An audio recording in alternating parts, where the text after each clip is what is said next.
അസ്സലാമു അലൈക്കും വറഹ്മത്തുള്ളാഹി വബറകാതുഹു. ഒരുപാട് കാലം ജീവിക്കണം, ആയുസ് ദീർഘിച്ച് കിട്ടണം എന്ന് ആഗ്രഹിക്കുന്ന ആളുകളുണ്ട്. ഒരുപാട് കാലം ഒന്നും അങ്ങനെ ജീവിക്കണ്ട, പെട്ടെന്ന് മരിച്ചാലും കുഴപ്പമില്ല എന്ന് ചിന്തിക്കുന്ന അങ്ങനെ ജീവിക്കുന്ന ആളുകളുമുണ്ട്. ആയുസ് ദീർഘിക്കുക എന്ന് പറയുമ്പോൾ നമുക്ക് ആരോഗ്യത്തോടു കൂടിയുള്ള ആയുസ് വേണം. അല്ലെ, ആരോഗ്യമില്ലാതെ ആഫിയത്തില്ലാതെ നമുക്ക് ആയുസ് ഉണ്ടായിട്ട് എന്താ കാര്യം? അധിക രോഗികളും ഒന്ന് മരിച്ചു കിട്ടിയിരുന്നെങ്കിൽ എന്ന് ആഗ്രഹിക്കുന്ന ആളുകളുണ്ട്. അപ്പോൾ ഞാനിവിടെ ആയുസ് ദീർഘിക്കുക എന്ന് പറയുമ്പോൾ ഒരു സ്വപ്നത്തിൻ്റെ വ്യാഖ്യാനമാണ്. നമുക്ക് ആയുസ് ദീർഘിച്ച് കിട്ടും ഒരു സ്വപ്നം കണ്ടാൽ, അത് ഏത് സ്വപ്നം കണ്ടാലാണ് എന്നുള്ളതാണ് ഇന്ന് സംസാരിക്കാൻ വേണ്ടി പോകുന്നത്.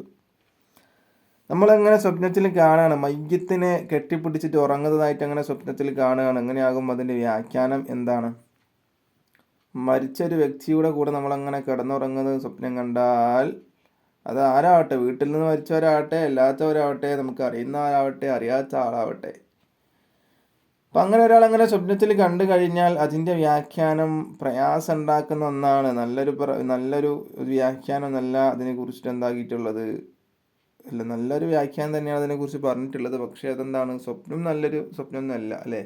നമ്മൾ അനുമാനത്തിൻ്റെ വ്യാഖ്യാനമായിട്ട് അതിൻ്റെ വ്യാഖ്യാനം നല്ല വ്യാഖ്യാനം അല്ല പറയുക. മയ്യത്തിൻ്റെ സ്വപ്നം കെട്ടിപ്പിടിച്ച് ഉറങ്ങുന്ന സ്വപ്നം കണ്ട ആൾ നമ്മൾ മരിച്ചു പോകും എന്നുള്ളതൊക്കെയാണ് നമ്മൾ കരുതുക. എന്നാൽ അങ്ങനെയൊന്നുമല്ല മഹാരഥന്മാരായ വ്യാഖ്യാതാക്കളായ പണ്ഡിതന്മാർ പറഞ്ഞിട്ടുള്ളത്. മഹാനായ മുഹമ്മദ് ബിൻ സീരീൻ എന്നവർ അവിടുത്തെ ഒരു കിതാബിൽ പറയുന്നുണ്ട്. 63-ാമത്തെ പേജിൽ പറയുന്നു, ഒരാൾ മയ്യത്തിൻ്റെ കൂടെ കിടന്നുറങ്ങുന്നത് സ്വപ്നം കണ്ടാൽ അതിൻ്റെ വ്യാഖ്യാനം അവൻ്റെ ആയുസ് ദീർഘിക്കും എന്നുള്ളതാണ്. അല്ലാതെ അവന് പെട്ടെന്ന് മരിച്ചു പോകും എന്നുള്ളതൊന്നല്ല.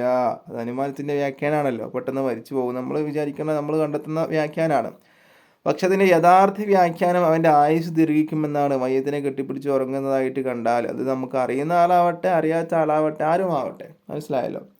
അപ്പോൾ അടുത്ത വീഡിയോ ആയിട്ട് വീണ്ടും കാണാം. അല്ലാഹു തആല അതിന് തൗഫീഖ് നൽകട്ടെ. അസ്സലാമു അലൈക്കും വറഹ്മത്തുള്ളാഹി വബറകാതുഹു.